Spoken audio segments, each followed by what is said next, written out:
कभी भी।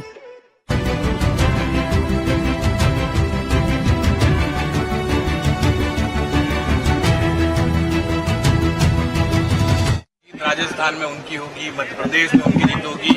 जीत के पोस्टर्स पहले से बना लिए गए थे, मिठाइयां बन चुकी थी मध्य प्रदेश में कमलनाथ ने, तो क्या कहें? देखिए, इसमें मुझे कुछ कहना नहीं है। जो चुनाव लड़ता है वो दावा करता ही है, पर जनता ने दूध का दूध और पानी का पानी साफ कर दिया है। भारतीय जनता पार्टी को सफलता मिली है और मुझे लगता है जनता का ये सपोर्ट आगे देश के भविष्य के लिए और अच्छा उपयोगी है।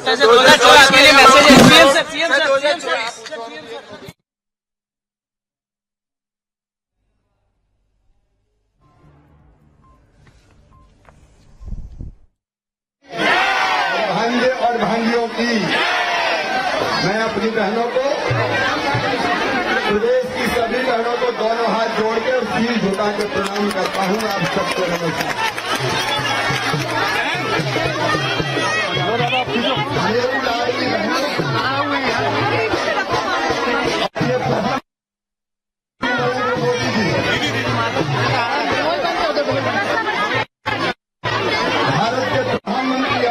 प्रधानमंत्री नरेंद्र मोदी जी भारत की करोड़ों करोड़ जनता के हृदय के हार है, मुकुटमणि है, प्राण है और वो एमपी के मन में भी बसते हैं और देश की जनता के मन में भी बसते हैं। उनके प्रति अटूट श्रद्धा और विश्वास हम सबका है। मैं अपने प्रधानमंत्री नरेंद्र मोदी जी को भी प्रणाम करता हूँ। उन्हीं के प्रति विश्वास, ये जीत है जो आज भारतीय जनता पार्टी को प्राप्त हो रही है। और मेरी बहनों, आपने जो प्यार दिया, आशीर्वाद दिया, जो स्नेह दिया, उस आशीर्वाद को मैं बार बार नतमस्तक होकर प्रणाम करता हूँ।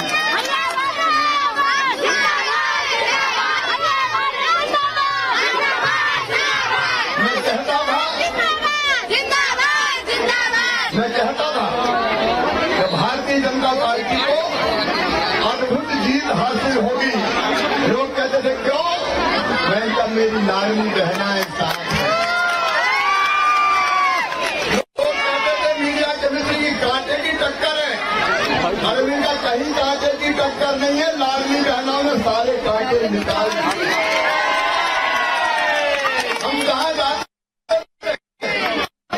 बहनें आके गले मिलती थी, सर पे हाथ फेरती थी, मुझे स्नेह करती थी और एक ही बात कहती थी, भैया अपन जीतेंगे।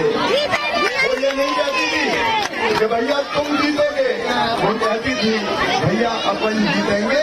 भाई और बहन एक हो गए, ये पूरा मध्य प्रदेश अपना परिवार हो गया। ऐसे मैं बहनों को, बेटियों को, भाइयों को, भांजे भाइयों को सबको प्रणाम करता हूँ। और बहनों, ध्यान रखना, अभी मिल रहे 1250, अब 10 तारीख आ रही है।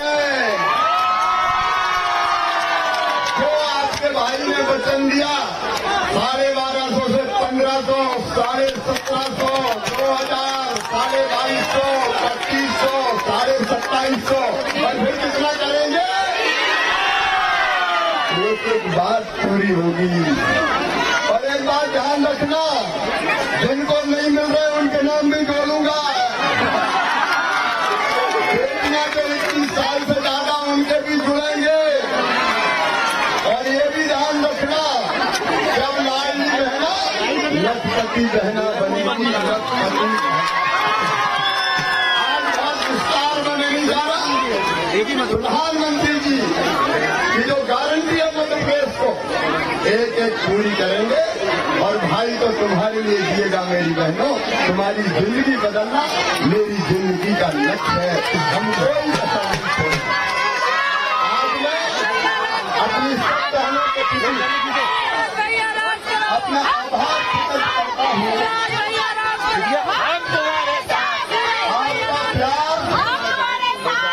आपका प्यार अनमोल है। और मैं फिर दोहराता हूँ, मेरे लिए जगत में जितनी स्त्रियां हैं देवी की मूर्तियां हैं। आपका नाम, आपका सम्मान और आपकी सुरक्षा, ये का लक्ष्य है। लंबा करने का वक्त नहीं है, निरंकारे और अपन जीत रहे हैं। ये जीत मैं प्रधानमंत्री नरेंद्र मोदी जी को समर्पित करता हूँ, क्योंकि उनके आशीर्वाद से जीत हासिल की है। और लाडली बहनों, तुम्हें ये जीत समर्पित करता हूँ, तुम्हारी जीत है। भाई और बहन मिलकर हम साथ चलेंगे और मध्य प्रदेश को भी आगे बढ़ाएंगे और जनता की और बहनों की जिंदगी भी बदलेंगे। बोले भाई बहन सदा साथ रहेंगे, मिलकर मध्य प्रदेश को आगे बढ़ाएंगे, जनता की जिंदगी भी बदलेंगे और बहनें भी आगे बढ़ती जाएगी। मेरी बहनों, बारम्बार फिर मैं अपनी बहनों को शीर्ष झुका के प्रणाम करता हूँ, बारम्बार प्रणाम करता हूँ। या देवी सर्वभूतेषु मातृरूपेण संस्थिता, नमस्ते नमस्ते। मैं बारम्बार प्रणाम मेरी बहनों, बारम्बार प्रणाम। भारत माता की, लाडली बहनों की, प्रधानमंत्री नरेंद्र मोदी जी की बहुत बहुत धन्यवाद।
તો જે રીતે પરિણામો સામે આવ્યા, મધ્યપ્રદેશથી શિવરાજસિંહ ચૌહાણ વાતચીત કરી રહ્યા હતા અને તેઓએ બહેનોને આ જીત સમર્પિત કરી છે, પ્રધાનમંત્રી નરેન્દ્ર મોદીને આ જીત સમર્પિત કરી છે. જે રીતે પરિણામો સામે આવી રહ્યા છે, આપણે વાત કરીશું. બીજેપીના નેતા પ્રેરક શાહ આપણી સાથે જોડાયા છે, વરિષ્ઠ પત્રકાર દર્શનભાઈ દેસાઈ પણ આપણી સાથે જોડાઈ ચૂક્યા છે. દર્શનભાઈ, જે રીતના પરિણામો અત્યારે હાલ સ્પષ્ટ થઈ રહ્યા છે, 3 રાજ્યોમાં ભારતીય જનતા પાર્ટી પ્રચંડ બહુમતી સાથે જીત તરફ આગળ વધી રહી છે અને હવે એ કહેવું અતિશયોક્તિવાળું નહીં હોય કે જીતી ચૂક્યા છે, સત્તા બનાવી રહ્યા છે. શું કહેશો આપ? હા, બિલકુલ બિલકુલ.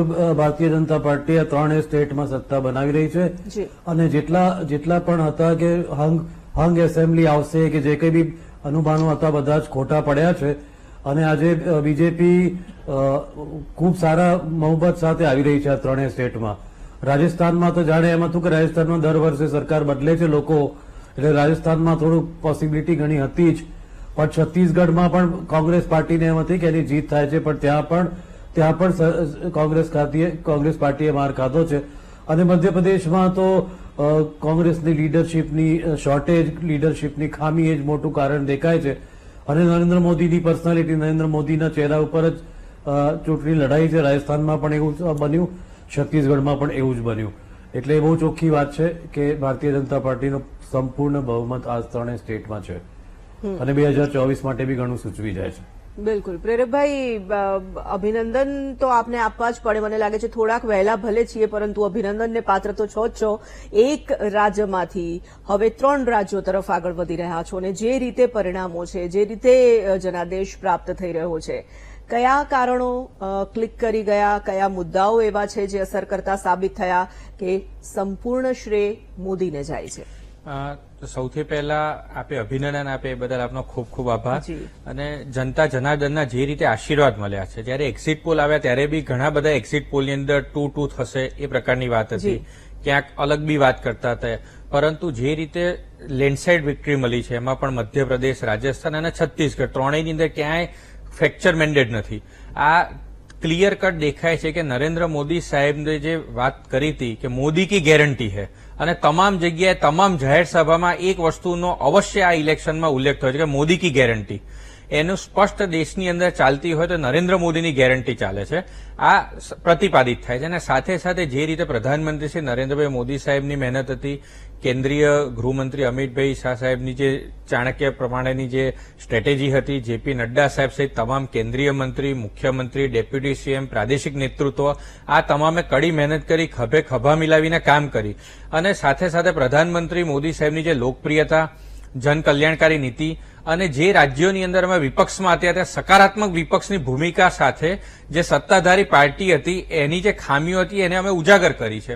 એટલે ઓવરઓલ તમે જુઓ તો લોકોએ નેતા, નીતિ, નિયત આ તમામ વસ્તુઓ જોઈ અને આ પ્રકારે વોટ આપ્યું અને થમ્પિંગ મેજોરિટી આપીને જેને આપણે 2024ની ચૂંટણીનું સેમીફાઇનલ કહેવાય છે એની અંદર આ પ્રચંડ જે બહુમતી મળી છે એ દેખાય છે કે 2024નું આવનારી લોકસભાની ચૂંટણીનું શું રિઝલ્ટ હશે.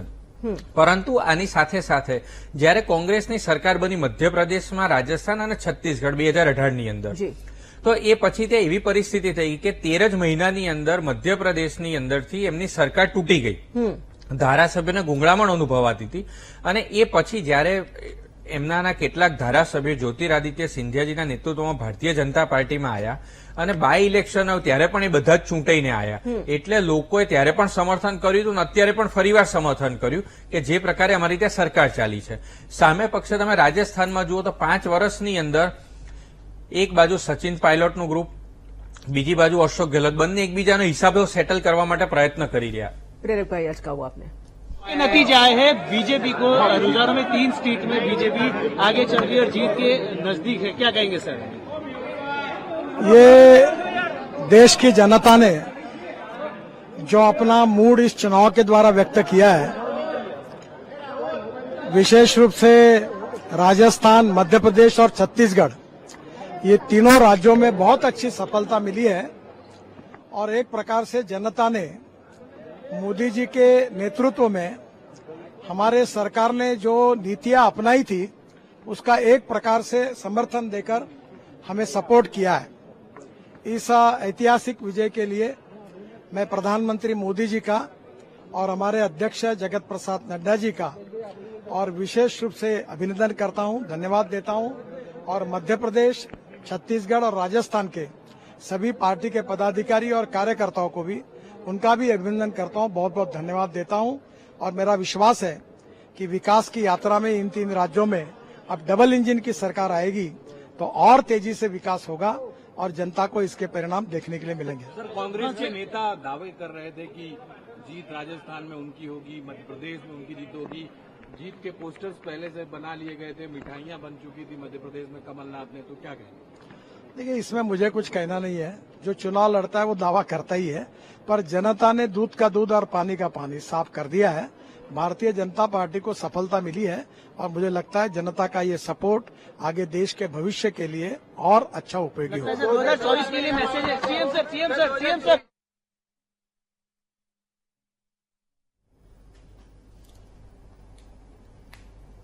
તો જે રીતે પરિણામો સામે આવ્યા, નીતિન ગડકરીનું નિવેદન પણ સામે આવી રહ્યું હતું અને જનતાને તેઓ ધન્યવાદ પણ પાછવી રહ્યા હતા. જે રીતે પરિણામ સામે આવ્યા તેઓએ કહ્યું કે ડબલ એન્જિનની સરકાર જનતા માટે કામ કરશે તેવો આશાવાદ તેઓએ વ્યક્ત કર્યો છે. પીએમ મોદીની નીતિને સમર્થન આપ્યું હોવાની વાત પણ તેઓએ દોહરાવી છે.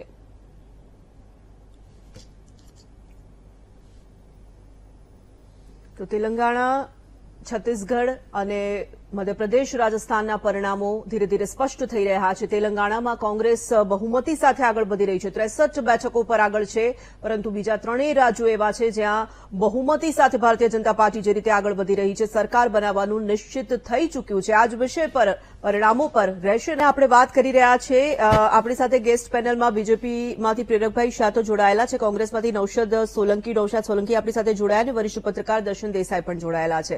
ફરી એક વખત આપ ત્રણેયનું સ્વાગત. નૌશાદભાઈ, જે રીતના પરિણામો આવ્યા છે, આ ચારે રાજ્યોના પરિણામો પર આપની શું પ્રતિક્રિયા છે? તેલંગાણા માટે આપને શુભકામનાઓ અને અભિનંદન પણ પાછવી દઈએ છીએ, કારણ કે 2018માં 19 બેઠકો હતી અને હવે 63-64 બેઠકો પર પહોંચી ચૂક્યા છો. સારી જીત કહી શકાય. નહીં, ચોક્કસથી તેલંગાણા રાજ્ય બનવાની અંદર કોંગ્રેસની મહત્વપૂર્ણ ભૂમિકા હતી અને ત્યાર પછી જે પહેલી સરકાર ટીઆરએસ અને હાલમાં બીઆરએસ એને સતત 2 ટર્મ સુધી રાજ કર્યું અને ત્યાં કોંગ્રેસની હાલત લગભગ થર્ડ નંબરની પાર્ટી તરીકે થઈ ગયેલી અને સમગ્ર દક્ષિણ ભારતની અંદર એક રીતે એમ કહેવાતું હતું કે કોંગ્રેસનો લગભગ નેસ્તનાબૂદ થઈને ભારતીય જનતા પાર્ટીની ત્યાં લગભગ બધી જગ્યાએ એન્ટ્રી હતી. હૈદરાબાદની કોર્પોરેશનની ચૂંટણીની અંદર પણ માનનીય વડાપ્રધાન શ્રીએ ગજબની સભાઓ કરેલી અને હાલ પણ એમણે ખૂબ પ્રચાર કર્યો, પરંતુ ત્યાં કોંગ્રેસને આટલી એકદમ સ્પષ્ટ ક્લિયર બહુમતી સાથે ત્યાં સરકાર બનાવે છે એ કોંગ્રેસ માટે અને સમગ્ર દેશ માટેના કોંગ્રેસના કાર્યકર્તાઓ માટે બધા માટે એક ખૂબ આનંદની વાત છે. ચોક્કસથી બાકીના જે 3 રાજ્યોના જે પરિણામો છે એની અંદર સૌથી શોકિંગ અમારા માટે જે હું પોતે વ્યક્તિગત રીતે માનું છું એ છત્તીસગઢનું પરિણામ છે કે છત્તીસગઢની અંદર અમે ચોક્કસપણે એમ માનતા હતા કે 100% કોંગ્રેસની સરકાર બને છે. એમપીની અંદર અમે અમારી પરિસ્થિતિને ફાઇટમાં ગણતા હતા, જ્યારે રાજસ્થાનની અંદર પરંપરાગત રીતે દર 5 વર્ષે સત્તા પરિવર્તન થતું હોય છે એ પ્રકારનું સત્તા પરિવર્તન થયું છે. પરંતુ સાથે સાથે રાજસ્થાનની અંદર જે પ્રકારનું સત્તા પરિવર્તન થયું એને તમે ભૂતકાળ સાથે સરખાવો તો અગાઉ જ્યારે કોંગ્રેસની સરકાર પછી જ્યારે બીજેપીની સરકાર આવી છે ત્યારે બીજેપીની સરકાર પ્રચંડ બહુમતીથી આવી છે. દાખલા તરીકે 160-156 બેઠકો, કોંગ્રેસ 20 ને 21 બેઠકો ઉપર આવી ગયેલી. એની જગ્યાએ આ વખતે રાજસ્થાનની અંદર કોંગ્રેસ એકદમ લડાઈ કરીને ફાઇટિંગ મોડમાં લડતા એ પોતે હારી છે. એટલે એ પણ એક પ્રકારે રાજસ્થાનની અંદર, મધ્યપ્રદેશની અંદર ભારતીય જનતા પાર્ટીએ એકદમ ક્લીન સ્વીપ કરીને એ પોતે આગળ નીકળે છે અને માટે ભારતીય જનતા પાર્ટીના મિત્રોને પણ અભિનંદન પણ પાઠવીએ. ત્યાં લગભગ એવું એક અંદાજ હતો કે ભાઈ ત્યાં કોંગ્રેસ સરકાર નહીં બનાવી શકે, પરંતુ ચોક્કસથી છત્તીસગઢ અને તેલંગાણાની અંદર કોંગ્રેસ અને દેશના તમામ એક્ઝિટ પોલે બધા લોકો શ્યોર હતા બધી રીતે, પણ છત્તીસગઢની અંદર મોટો ઉલટફેર થયો છે. એની ચોક્કસ અમે લોકો અમારા પક્ષની અંદર આંતરિક અમે એનું અવલોકન કરીશું, એનું અમે જે કંઈ એના પરિણામોનું અમે વિશ્લેષણ કરીને એના ઉપર અમે કામ કરીશું. પરંતુ સાથે સાથે મારે એક વાત ચોક્કસ આપના માધ્યમથી, વીટીવીના માધ્યમથી મારે કહેવી છે કે એક તરફ કોંગ્રેસ પાર્ટી પોતે એક પોતાના પગ ઉપર પોતાના બળથી લડી રહેલી પાર્ટી છે કે જે છેલ્લા 15-20 વર્ષની અંદર જે ભારતીય જનતા પાર્ટી 2014થી જેની કેન્દ્રમાં સત્તા આવી અને એક એનું સ્લોગન હતું ભારતીય જનતા પાર્ટીનું, મોદી સાહેબનું, કે કોંગ્રેસને દેશમાંથી નિસ્ત નાબૂદ કરી નાખવાની જે એમની ઘોષણાઓ હતી, કોંગ્રેસ મુક્ત ભારત બનાવવાની જે વાત હતી, એ બધી જગ્યાએમાંથી ભારતીય જનતા પાર્ટીને આજે જોવું પડે છે કે કોંગ્રેસ દિવસે ને દિવસે 2014ની સ્થિતિથી મજબૂત થઈ રહી છે. તમે ગુજરાતની જયારે વિધાનસભાની ચૂંટણી થઈ એની સાથે સાથે જ હિમાચલની ચૂંટણી થઈ તો હિમાચલની અંદર ડબલ એન્જિનની સરકાર હતી, તેમ છતાં કોંગ્રેસે ભાજપ પાસેથી એ રાજ્ય છીનવી લે છે. કર્ણાટકની અંદર ડબલ એન્જિનની સરકાર હતી, તેમ છતાં કર્ણાટક પાસેથી પણ કોંગ્રેસ એ રાજ્ય છીનવી શકે છે. અને તેલંગાણાની અંદર કે જ્યાં કોંગ્રેસ સાવ જ એકદમ જમીન ઉપર હતી, ભારતીય જનતા પાર્ટીના 4 કે 6 સંસદ સભ્ય ત્યાં છે, હૈદરાબાદની અંદર કોર્પોરેશનની અંદર બીજા નંબરની પાર્ટી છે, એ જગ્યાએ કોંગ્રેસ આજે આગળ આવી છે. એટલે એ દ્રષ્ટિએ જો મૂલ્યાંકન કરીએ કે એક તરફ કોંગ્રેસ પાર્ટી એકલી પોતાના બળ ઉપર લડી છે, સામે પક્ષે ભારતીય જનતા પાર્ટી સાથે ED, CBI, income tax, election commission, આ બધા જ જાણે એના ગઠબંધનના પક્ષો હોય એ પ્રકારે એમનો સાથ આપીને એમની લડાઈ રહી છે. કોઈ કલ્પના ના કરી શકે કે જે ચૂંટણી દરમિયાન કોંગ્રેસ પાર્ટીના પ્રદેશ અધ્યક્ષના ઘેર ઈડી રેડ કરવા જાય, કશું જ ના મળે, માત્ર થોડા 4-5 દિવસ સુધી હાઇપ થાય, ભ્રષ્ટાચાર, મુખ્યમંત્રીના દીકરાને સમન્સ કાઢીને બોલાવવામાં આવે, જે મહાદેવ એપને લઈને જે ઉહાપો કરવામાં આવ્યો કે મહાદેવ એપની અંદર છત્તીસગઢમાં ભૂપેશ બઘેલજીએ લગભગ બધા જ લોકોને હેરેસ કરી લીધા હતા, પૈસાના સીઝર થઈ ચૂક્યા હતા, કૌભાંડનો પર્દાફાશ કર્યો હતો, એ બધું જ ભૂપેશ બઘેલની સરકારે કર્યું હતું. અને છેલ્લે કોંગ્રેસ જે ઇલેક્શનના ટાઈમની અંદર ઈડીને તપાસ આપવા આવે ને ઈડી એક ડ્રાઈવરના સ્ટેટમેન્ટ ઉપર મુખ્યમંત્રીને ધરપકડ કરવા સુધીના એ સંજોગો ગોઠવે, આ પ્રકારે તમે જુઓ તો એ સંપૂર્ણપણે ઈડી, સીબીઆઈ અને ઇન્કમ ટેક્સ નું એમને ભરપૂર સમર્થન મળ્યું. સાથે સાથે ઇલેક્શન કમિશનનું પણ એમને ખૂબ સમર્થન મળ્યું કે નાની એવી વાતની અંદર રાહુલજીને નોટિસ પહોંચી જાય, પરંતુ માન્ય વડાપ્રધાન શ્રી ગમે તેવા શબ્દો બોલે તો એમને કોઈ ઊંચી આંચ પણ ના આવે. આજે નરેન્દ્રસિંહ તોમર જેવા એમના કૃષિ મંત્રી, કેન્દ્રના કૃષિ મંત્રી છે, એની સામે એક વ્યક્તિ કેનેડામાં બેઠો બેઠો બધા જ એમના ઘરના શૂટિંગ્સ અને વાયરના ટ્રાન્ઝેક્શનની નોટ્સ એ લોકો આપે છે કે જો આ રીતે એમને 10,000 કરોડ રૂપિયાનું ટ્રાન્સફર થયું છે, નાર્કોટિક્સ, ગાંજો, અફીણની ખેતીની વાત ચાલી રહી છે, તેમ છતાં એની સામે એફઆઈઆર પણ ન થાય, એની તપાસ પણ ન થાય, અને એક સામાન્ય આરોપીના સ્ટેટમેન્ટ ઉપર આજે મનીષ સિસોદિયા હોય કે પછી બીજા કોઈ પણ વિપક્ષના નેતાઓને જેલમાં ધકેલી દેવામાં આવે. એટલે આ રીતે કોંગ્રેસ પાર્ટી સૌથી ઓછા સંસાધનો, સાવ નિમ્ન સંસાધનો સાથે ચૂંટણી લડતી પક્ષ છે અને સામે અખૂટ ધન ભંડાર લઈને, અખૂટ ધન ભંડાર સાથે મીડિયાનો પણ જેટલો સહકાર બીજેપીને મળતો એટલો એની સરખામણીમાં કોંગ્રેસને બિલકુલ ઓછો, ખાસ કરીને રાષ્ટ્રીય મીડિયા છે એની વાત ખાસ કરીને તમે જે વાત કરી, જે મુદ્દાઓ પર વાત કરી, એ પણ એક ડિબેટનો મુદ્દો છે. બિલકુલ, બેશક એના પર પણ વાત થવી જોઈએ, પરંતુ અત્યારે આજે આપણે જયારે વાત પરિણામોની વાત કરી રહ્યા છે, જનાદેશ છે, આ જનતા ઈડીથી કોઈ તમારા નેતૃત્વને હેરાન કરવામાં આવે છે કે કોઈ બીજા સંસાધનોની તમે વાત કરી રહ્યા છો કે જે કોઈ પણ વાત છે, પરંતુ જનતા સુધી કઈ વાતો પહોંચે છે, જનતાને કઈ વાતો સ્પર્શે છે, જનતા કઈ વાતોને પસંદ કરે છે, મહત્વપૂર્ણ બાબત તો એ જ થઈ જાય છે ને. અને આખરે જે મેન્ડેટ મળ્યું છે એ તો સર્વોપરી છે. નહીં, જે જનતાનો ચુકાદો છે એ તો સર્વોપરી જ હોય. આપણે લોકશાહી દેશની અંદર જીવીએ છીએ એટલે જનતાના ચુકાદોને તો સર માથા ઉપર ચડાવે છે. જયારે આપણે એનું વિશ્લેષણ કરી રહ્યા છીએ કે વિશ્લેષણની અંદર એક પક્ષને ભરપૂર એડવાન્ટેજ સાથે, તમામ પ્રકારની એને સમર્થન સાથે એક પક્ષ લડી રહ્યો છે અને સામે પક્ષે એક પક્ષ એવી રીતે લડી રહ્યો છે કે જેની સામે બધા જ એની સામે પરિબળો લાગેલા છે. એવાની અંદર જયારે તમે સરખામણી કરો છો તો આજે ચોક્કસ છે કે હું આજે ઉમેદવાર છું કોઈ પક્ષનો અને મારા ઘેર રેડ ચાલતી હોય તો હું કઈ રીતે પ્રચાર કરવાનો? પ્રદેશ અધ્યક્ષના ઘેર તમે જયારે રેડ કરતા હોય, જેના આખા પ્રદેશનું નેતૃત્વ કરવાનું, એના ઘેર તમે ઈડી લઈને જાઓ, કશું જ લીધા વગર બહાર આવો છો. हमारे प्रधानमंत्री नरेंद्र मोदी जी की लोकप्रियता की जीत है, उनकी योजनाओं के समर्थन की जीत है. मध्य प्रदेश सरकार शिवराज सिंह जी और उनकी योजनाएं जैसे लाडली बहना एकदम चुनाव का चिन्ह ही बदल दिया. सीट पर कार्यकर्ताओं को बधाई देता हूँ और जनता का हृदय से आभार प्रकट करता हूँ.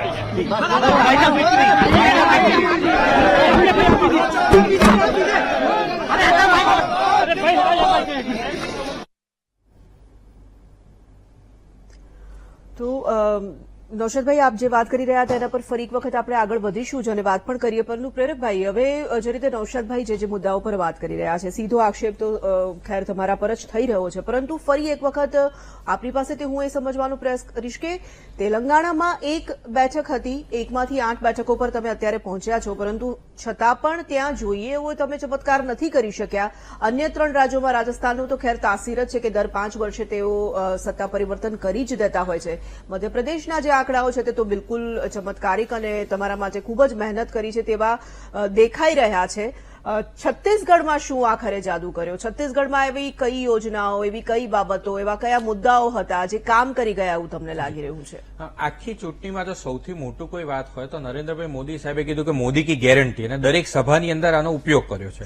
બીજી જો વાત કરીએ કે નૈશદભાઈ વાત કરી કે સીબીઆઈનો, ઈડીનો દુરુપયોગ, પરંતુ જયારે અશોક ગેહલોત ઓન એર, જે આપણી ચેનલમાં પણ બતાવ્યું છે કે સચિન પાયલોટને નિકમમાં કહીને શબ્દ પ્રયોગ કરે તો એમાં ભારતીય જનતા પાર્ટી, સીબીઆઈ કે ઈડીનો હાથ હતો. સચિન પાયલોટ એમના ધારાસભ્યો લઈને જાય, મલ્લિકાર્જુન ખડકે જયારે પરિવેક્ષક બનીને આવે ત્યારે ધારાસભ્યોને અશોક ગેહલોત એમની સામે હાજર ના કરે, આ દ્રશ્યો પણ આપણે જોયેલા છે રાજસ્થાન કોંગ્રેસની અંદર. એટલે એ લોકો એકબીજા જોડે હિસાબ સેટલ કરવાનો પ્રયત્ન કર્યા હતા અને એક કામ કર્યા હતા. ક્યારેક એમણે પોતાનું જૂનું બજેટ વાપર્યું, 5 પાના વંચાઈ ગયા, પછી એમને યાદ આવ્યું કે આ તો ગઈ સાલનું બજેટ છે, પછી નવું બજેટ લાયા. ક્યાંક એમના મંત્રી એમની પર આક્ષેપ કરે અને લાલ ડાયરી છે છીનવી લીધી, આ પણ આપણે દ્રશ્ય જોયેલા છે. અને મધ્યપ્રદેશની અંદર 13 જ મહિનાની અંદર એમના ધારાસભ્યો ગુંગળાઈ ગયા અને એટલા માટે એમણે કોંગ્રેસ પાર્ટી છોડી દીધી. આ પણ છે, આમાં કોઈ સીબીઆઈ ઈડીનો દુરુપયોગ કે એનો વાત જ નથી.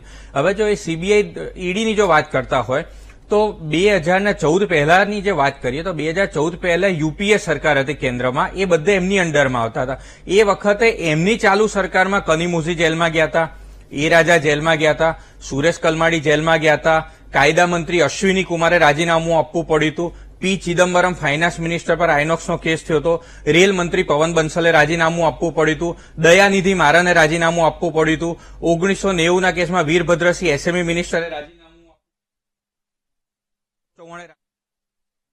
નેશનલ હેરોલ્ડનો જે કેસ છે 1/11/2012 થયો હતો જયારે યુપીએ સરકાર હતી. ઓગસ્ટા વેસ્ટલેન્ડનું 2013ની અંદર થયું હતું.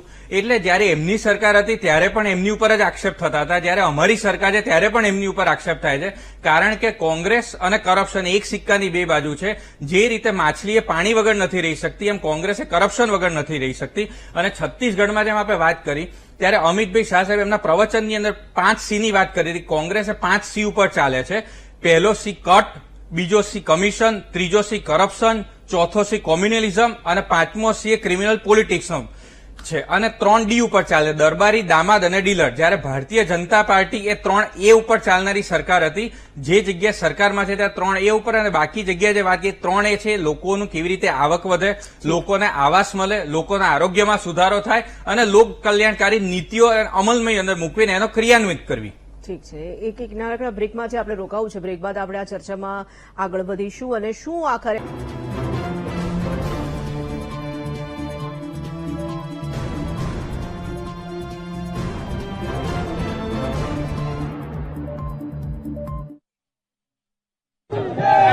भारत माता की जय।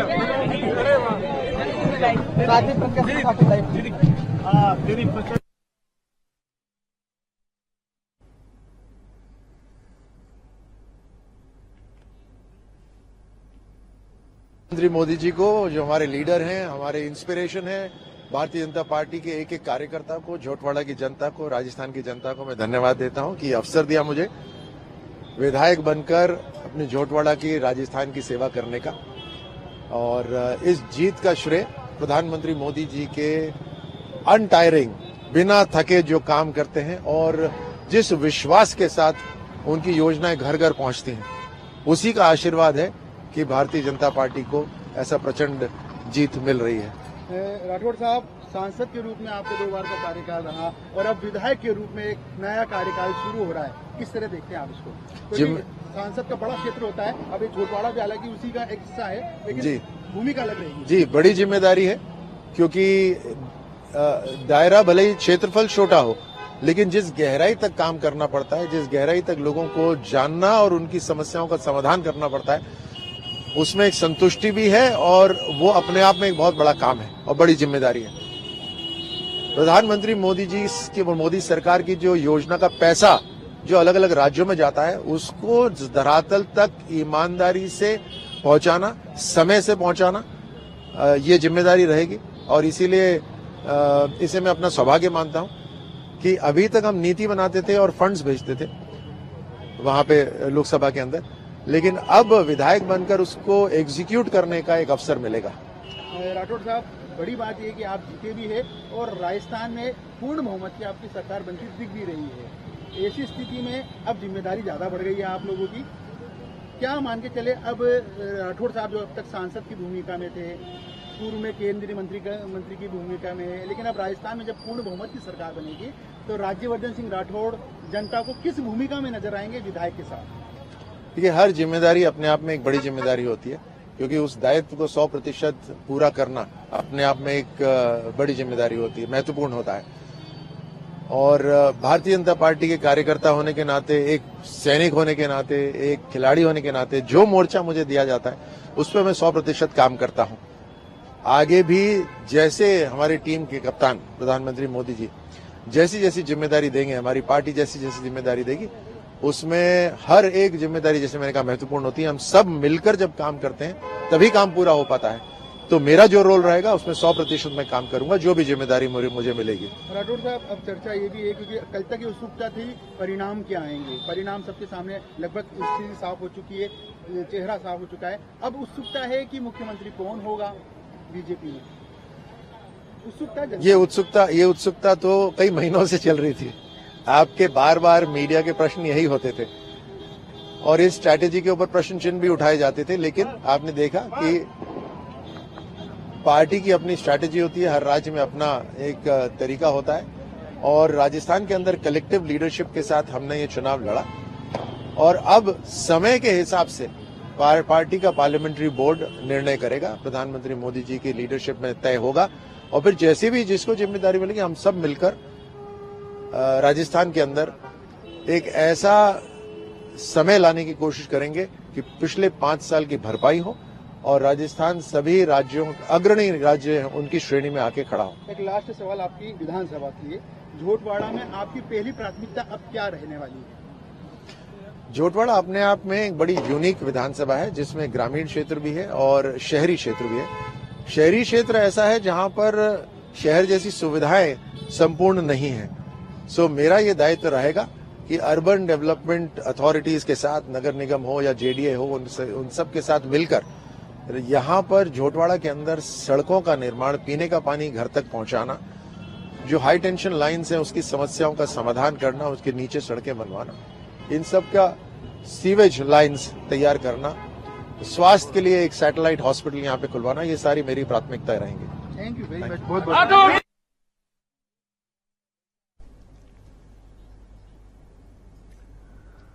તો રાજ્યવર્ધનસિંહ રાઠોડ પોતાની જીત માટે પણ વાત કરી રહ્યા હતા અને પાર્ટીએ જે મહેનત કરી છે અને તમામ શ્રેય જીતનો જે છે તે પ્રધાનમંત્રી નરેન્દ્ર મોદીને તેઓએ આપ્યો છે। દર્શનભાઈ, આપની પાસે આવવા માંગીશ, જે આપણે રાજ્યો અલગ અલગ રાજ્ય પ્રમાણે જો વાત કરીએ તો રાજસ્થાનમાં એવા કયા 5 મુખ્ય મુદ્દાઓ આપ જોઈ રહ્યા છો જે ગેહલોતની હારના કારણ બન્યા અને ભારતીય જનતા પાર્ટીની જીતના કારણ બન્યા? રાજસ્થાનમાં એક તો મુખ્ય છે કે એનો શિરસ્તો રાજસ્થાને જાળવી રાખ્યો છે કે જે કોઈ બી રૂલિંગ પાર્ટી હોય એને બદલી નાખે। એક તો એ છે જ, એ કોમન ફેક્ટર એક છે। બીજું જે કારણ જે છે એ છે કે અશોક ગેહલોત અને સચિન પાયલોટ વચ્ચે જે આખી જે ગ્રુપિઝમ ચાલતું હતું એ ગ્રુપિઝમનું ક્યાંય ને ક્યાંય આ રિફ્લેક્શન આમાં થયું છે। અને ત્રીજું કારણ કે અશોક ગેહલોતે, જોવાની વાત ઇન્ટરેસ્ટિંગ વાત છે કે અશોક ગેહલોતની સરકારમાં કામ થયા છે, ધારો કે ચિરંજીવ યોજના છે એમની, કે એમણે જે હેલ્થ કાર્ડ બનાવ્યા, એના ઘણા બધા ઇમ્પેક્ટ સારા આવ્યા છે। તેમ છતાં પણ આ રિઝલ્ટ આવ્યું છે। એનું કારણ એ છે કે એનું કારણ અશોક ગેહલોત કરતા બી પાર્ટીના એમએલએસ છે, એની સામેનું એક એન્ટી ઇન્કમ્બન્સી બી એનું કારણ ખરું જ। અને બીજું અને મેઇન તો હજી લીડરશીપની વચ્ચે જે ક્રાઇસિસ એ લોકોના વચ્ચે ઘણા વખતથી ચાલે છે, એનું સોલ્યુશન હજુ પણ નથી આવી રહ્યું। આ બધા મુખ્ય કારણ રાજસ્થાનના દેખાઈ રહ્યા છે। અને ઓબ્વિયસલી નરેન્દ્ર મોદીની લીડરશીપ અને નરેન્દ્ર મોદીના, કેમ કે તમે જુઓ કે પ્રાઇમ અને ચીફ મિનિસ્ટરનો ચહેરો જાહેર નથી કર્યો એમણે, વસુંધરા રાજે હોવા છતાં પણ વસુંધરા રાજેને લગભગ કહીએ તો કોર્નર કર્યા, તેમ છતાં બી એ લોકોએ એવો કોઈ ચીફ મિનિસ્ટરનો કેન્ડિડેટ ડિક્લેર નથી કર્યો, તેમ છતાં પણ આ પરિણામ આવી રહ્યું છે। દેટ શોઝ કે આખી જે છે નરેન્દ્ર મોદીની લીડરશીપ પર આખું લડવામાં આવી રહ્યું છે ઇલેક્શન અને એનો જ રિઝલ્ટ છે આ।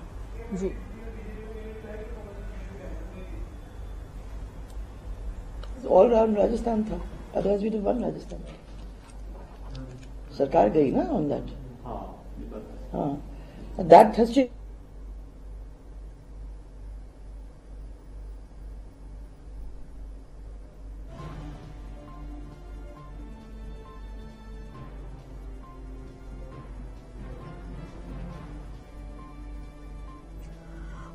નૌશાદભાઈ, રાજસ્થાનની જ્યારે આપણે ખાસ કરીને વાત કરી રહ્યા છીએ, રાજસ્થાનમાં દર્શનભાઈએ કહ્યું કે 5 વર્ષે સત્તા પરિવર્તન થઈ જતું હોય છે ને આપણે વર્ષોથી એ શિરસ્તો જોતા આવ્યા છીએ, છતાં પણ રાજસ્થાનમાં ઘણા બધા મુદ્દાઓ હતા, પરંતુ આપના વિરુદ્ધમાં પણ ઘણા બધા મુદ્દાઓ કામ કરી ગયા। જે રીતે 2018માં પરિણામ આવ્યા હતા, ત્યારબાદ સચિન પાયલટ અને ગેહલોત વચ્ચેની જે નારાજગી હતી, જે મતભેદ હતો, सबका साथ, सबका विकास, सबका विश्वास और सबका प्रयास, ये उसकी जीत है, उनकी दी हुई गारंटी की जीत है। ये जीत हमारे माननीय केंद्रीय मंत्री होम मिनिस्टर अमित शाह जी की रणनीति की जीत है। और ये जीत हमारे माननीय अध्यक्ष श्री नड्डा जी के कुशल नेतृत्व की जीत है। और फिर सबसे इंपॉर्टेंट ये भी है, ये जीत हमारे कार्यकर्ताओं की, जिनके अथक प्रयास परिश्रम की जीत है। उन्होंने दिन और रात हमारे माननीय प्रधानमंत्री जी के जो सपने को साकार करने की पूरी कोशिश करते हुए उस दिशा में मेहनत करके ये परिणाम दिलाने का काम किया है। और सबसे बड़ी बात तो यह है कि ये जीत हमारे जनता जनार्दन की है, जिसने कांग्रेस के कुराज को नकारते हुए और भारतीय जनता पार्टी के सुराज को अपनाने का काम किया है। और ये जीत 2024 में मोदी जी को फिर से देशवासियों की सेवा का अवसर देने की ये जीत है। So that's all I wanted to say. मेरी तरफ से तो इतना ही है। फिर आप बंद कर दो तो फिर अपन सवाल नहीं, नो सवाल नहीं सर, नो सवाल। अब इसके बाद आप स्विच कर दो ऑफ एंड देन अपन बात करें।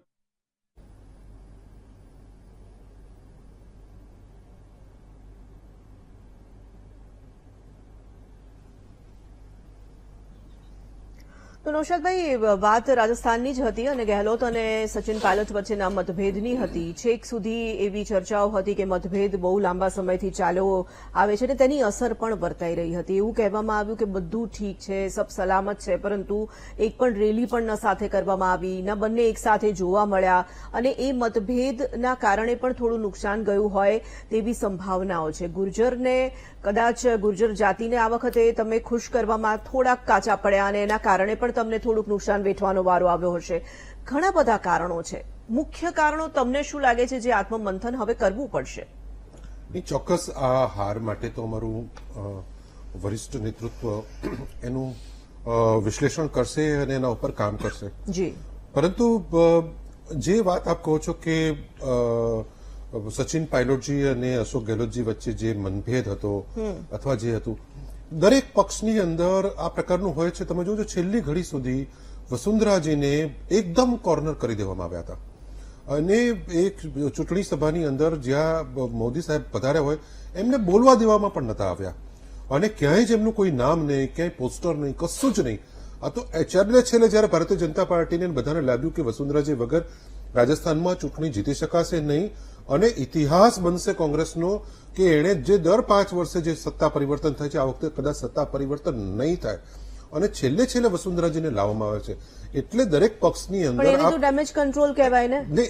એ કરવામાં જો બીજેપી સફળ થઈ તો ડેમેજ કંટ્રોલ કરવામાં કોંગ્રેસને ક્યાં ચૂક થઈ? કોંગ્રેસની અંદર પણ એક ડેમેજ કંટ્રોલ થયો જ છેલ્લે બધા જ રીતે। એ લોકો અશોક ગેહલોતજી એને બધા સાથે મિટિંગ કરી, એમની બધા સાથે બધું થઈ જ ગયું હતું। પરંતુ સવાલ એ છે કે એક તો જે પરંપરાગત રીતે 5 વર્ષનું પરિવર્તન છે, અન્યથા નહીતર કોંગ્રેસને 74 સીટો ના આવે, એ 20 ઉપર કે 21 ઉપર કે 22 ઉપર અટકી ગઈ હોત જો આ બધા પરિબળો કામ કર્યા હોત તો। પરંતુ હું જે માનું છું તમે સમજો કે બે પરિબળો મહત્વના છે। એક તો તમે રાજસ્થાનના ચૂંટણીના બરોબર પૂર્વ સંધ્યાએ તમે એક બળાત્કારીને હત્યારા એવા રામ રહીમને પેરોલ ઉપર છોડો છો, જેને અનેક વખત પેરોલ ઉપર છોડી દીધા છે। એ શ્રી ગંગાનગર જિલ્લાનો પોતાનો એ ત્યાંના વતની છે અને એને આખા ગંગાનગર, હનુમાનગઢ, ચુરુ થી લઈને તમારે અનુપગઢ આ આખા વિસ્તારને ઇફેક્ટ કરતો એરિયા છે, એની અંદર એનું પરિણામ એક કરે છે। આચાર સંહિતા અમલમાં હોવા છતાં ત્યાં પ્રચાર ન થઈ શકે એટલે માનનીય નરેન્દ્રભાઈ એ તેજસ વિમાનમાં ઉડે એ જ જગ્યાએ જ્યાં એક કેપ્ટન શહીદ થયો હોય છે ત્યાં નથી જતા।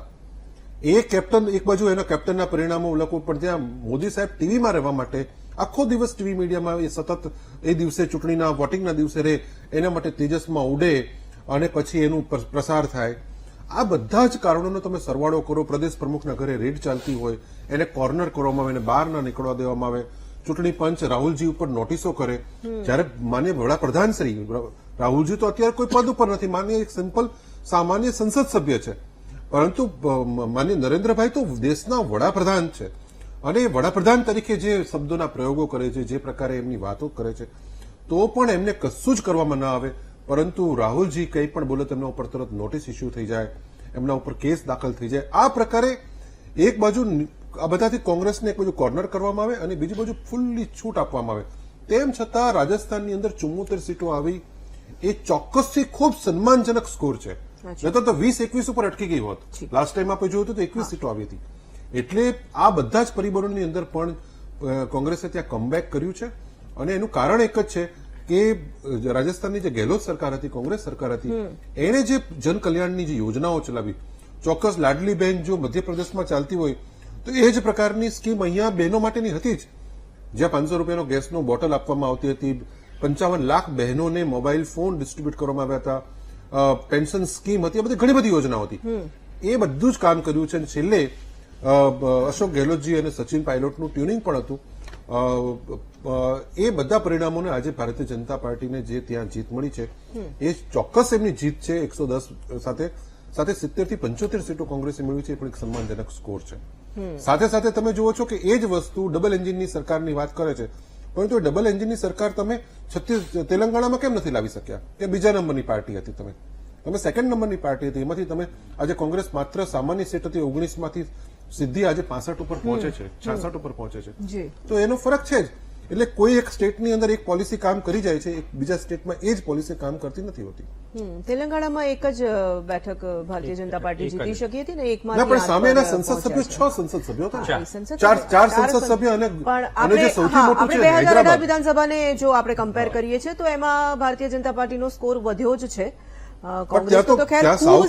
સમજો આખા અડધા ભારતની અંદર ભારતીય જનતા પાર્ટીના દરવાજા બંધ થઈ ગયા.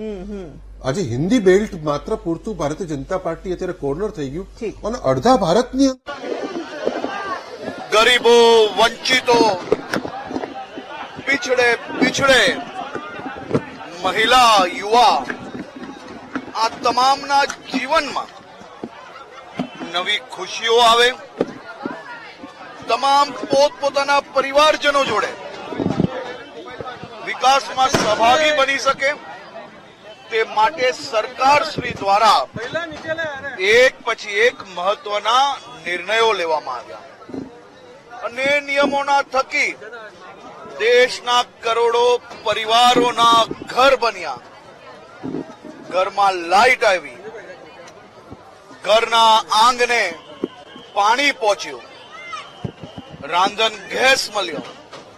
આવી અનેક યોજનાઓ થકી મારા દેશના સૌ નાગરિકોને પોતાનું સ્વમાન પાછું મળ્યું. આજે દેશના નાગરિકો શું ચાહે છે તે બહાર આવી ચૂક્યું છે. છેલ્લા અનેક દિવસોથી જે પ્રકારે નફરતની રાજનીતિ ફેલાવવાનો એક બી મોકો છોડવામાં ના આવ્યો, નફરતની રાજનીતિને આ દેશના મોટા ભાગના રાજ્યના ખૂનેથી સફાચક કરી લીધી. દેશના ખૂનેથી મોદીના નારા તો ગુંજતા જ હતા. આજે ઈવીએમ બી ખુલતા ચારે દિશાથી કમલ મોદી થઈ ગયું છે. આજે દેશની एकताની जीत થઈ છે. हमने मालवा में भी रिकॉर्ड तोड़ा है और वैसे तो सभी राज्यों में रिकॉर्ड तोड़ा है. छत्तीसगढ़ की इतनी ग्रेट विक्ट्री है जिसकी कल्पना हमको भी नहीं थी. और राजस्थान हम बहुत अच्छे वोटों से जीत रहे हैं. तो 3 राज्यों में सरकार बनाना ये बहुत साफ दिखाई देता है कि आने वाले लोकसभा में हम 400 से ज्यादा सीट जीतेंगे.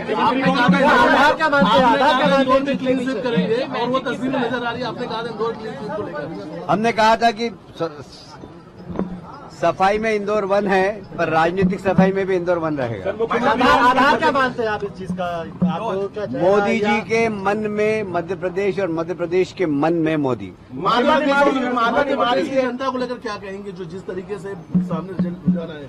देखिए, मध्य प्रदेश की जनता ने महसूस किया है कि विकास अगर किया है तो भारतीय जनता पार्टी ने किया है.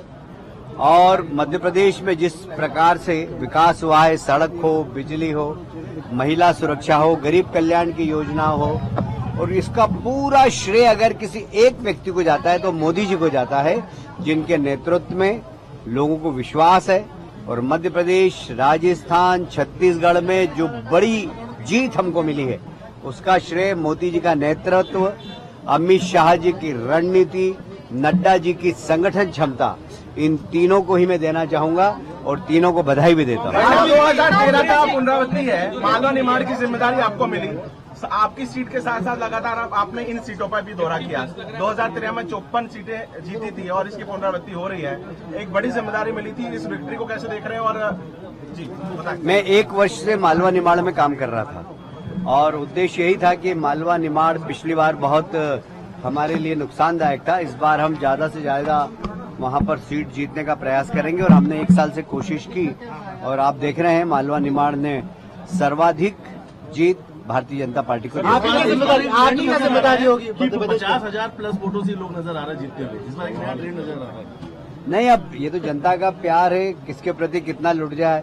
रमेश जी 1 लाख के आसपास जीतेंगे, हमारी मालनी जी भी 1 आध लाख के आसपास जीतेंगी, माननीय शिवराज सिंह जी भी 1-1.5 लाख के आसपास जीतेंगे। तो ये जो प्यार है जनता का, ये एक बार में नहीं मिलता है, लगातार हम सेवा कर रहे हैं।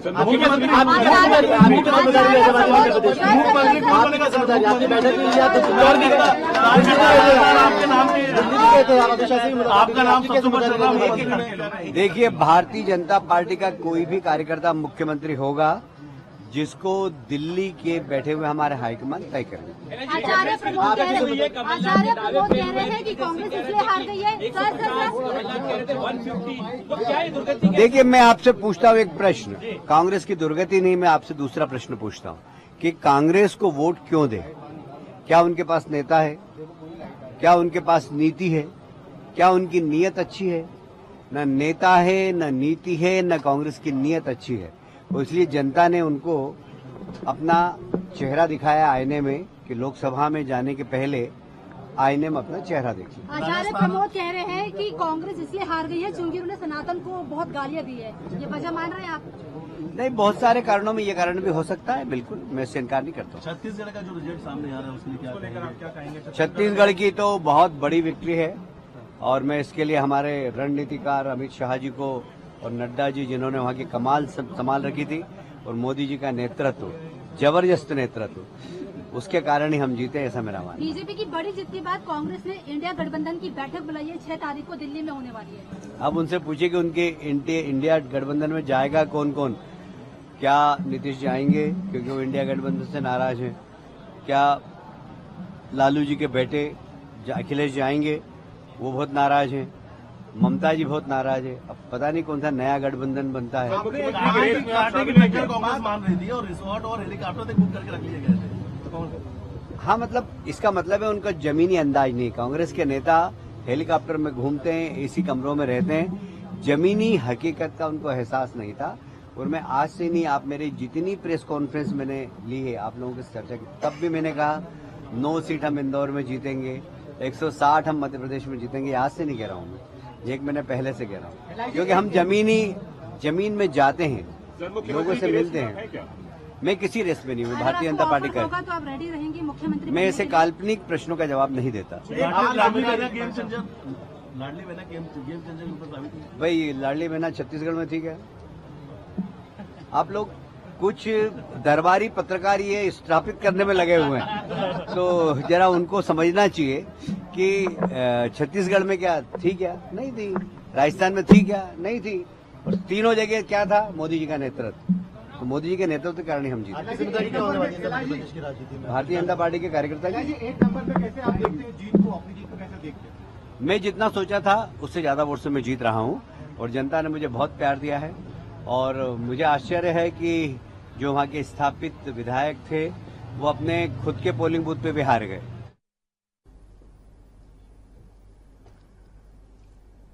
एक महत्वपूर्ण समाचार सामे આવી રહ્યા છે। રાજસ્થાનમાં કેકરી બેઠક પર કોંગ્રેસના રઘુ શર્મા પાછળ ચાલી રહ્યા છે। 9,938 મતોથી રઘુ શર્મા પાછળ ચાલી રહ્યા છે। ભાજપના શત્રુઘ્ન ગૌતમથી રઘુ શર્મા પાછળ ચાલી રહ્યા હોવાના સમાચાર પણ સામે આવી રહ્યા છે। આપને જણાવીએ કે રઘુ શર્મા ગુજરાત કોંગ્રેસના પ્રભારી રહી ચૂક્યા છે। જે પરિણામો સામે આવી રહ્યા છે, સફળતા અને નિષ્ફળતાના આખરે શું કારણો છે અને મુખ્યમંત્રીનો ચહેરો આખરે હવે કોણ હશે તેના પર પણ કરીશું વાત એક બ્રેક બાદ.